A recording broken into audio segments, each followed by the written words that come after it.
মার্কিন ক্ষেপণাস্ত্রের পর এবার ব্রিটিশ মিসাইল দিয়েও রাশিয়ার ভেতরে হামলা চালালো ইউক্রেনকে স্থলমাইনও দেবে যুক্তরাষ্ট্র, আর তাতে উত্তেজনা বাড়ছে আরো।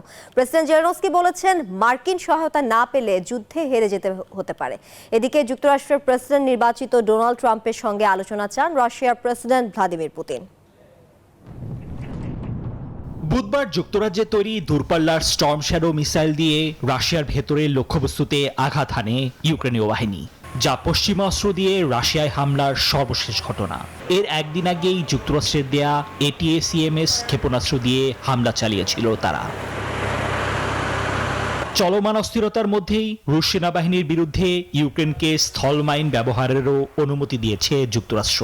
খুব শিগগিরই সেগুলো সরবরাহ করা হবে বলে এক মার্কিন প্রতিরক্ষা কর্মকর্তা বিবিসিকে নিশ্চিত করেছেন।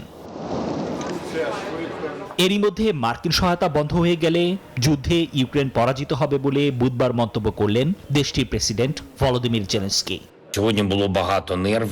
যদি আমরা ইউরোপে ঐক্য হারাই, বিশেষ করে ইউক্রেন ও যুক্তরাষ্ট্রের মধ্যে যদি ঐক্য হারিয়ে যায়, তাহলে তা হবে অত্যন্ত বিপজ্জনক।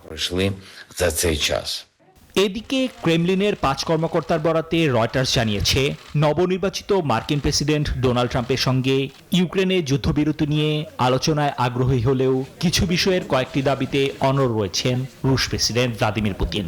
ইউক্রেনের ন্যাটোতে যোগদানের আকাঙ্ক্ষা ত্যাগ করাও তার আলোচনার শর্ত। নিবির আমিন, নিউজ 24।